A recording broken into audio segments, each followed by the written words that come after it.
আস্তে আস্তে যদি কনসার্ট কমে যায় এবং লাইভে গান গাওয়া কমে যায়, বুঝে নেবেন যে হয়তো এই সমস্যাটা একটু।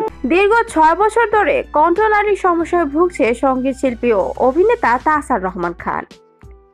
এতদিন আড়াল করে রাখলেও সাম্প্রতি এক সাক্ষাৎকারে কণ্ঠনালীর সমস্যার কথা নিজেই জানিয়েছেন এই গায়ক। এই প্রসঙ্গে তাহসান জানান, হেটেরোটোপিয়া নামক এক রোগ বাসা বেঁধেছে তার কণ্ঠনালীতে, যেটি মূলত 2018 সাল থেকে শুরু হয়।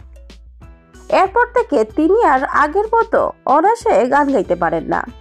এমনকি আদৌ তিনি আর গান গাইতে পারবেন কিনা তা নিয়েও শঙ্কিত তাহসান। এই কারণে তার গান অনেকটা কমে গিয়েছে।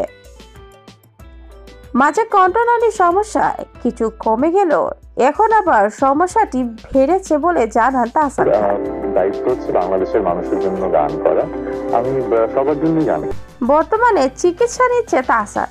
এই সমস্যার কারণে জীবনযাত্রাও পরিবর্তন এসেছে তার, বদলে এনেছেন খাদ্যাভ্যাসও। ভক্তদের উদ্দেশ্যে তাহসান বলেন, যত দিন যাচ্ছে আমার গান গাওয়ার ক্ষমতা কমে যাচ্ছে। ভবিষ্যতে যদি আমার কনসার্ট কমে যায় অথবা আমার লাইভে গান গাওয়া কমে যায়, তাহলে মনে করবেন আমার এই সমস্যাটির কারণে আমি আর গাইতে পারছি না। সর্বশেষ সকলের কাছে দোয়া চেয়ে তাহসান বলেন, যাতে তিনি দ্রুত এই রোগের মোকাবেলা করে সুস্থভাবে গান নিয়ে ফিরতে পারেন শ্রোতাদের সামনে। কোরবানির ঈদ উপলক্ষে ওটিটি প্ল্যাটফর্ম চরকিতে মুক্তি পাচ্ছে তাহসান অভিনীত প্রথম ওয়েব সিরিজ বাজি।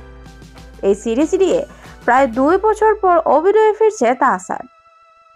সিরিজটিতে তার সঙ্গে জুটি বেঁধতে দেখা যাবে অভিনেতা প্রাক্তন স্ত্রী রাফিয়া রশিদ মিথিলাকে।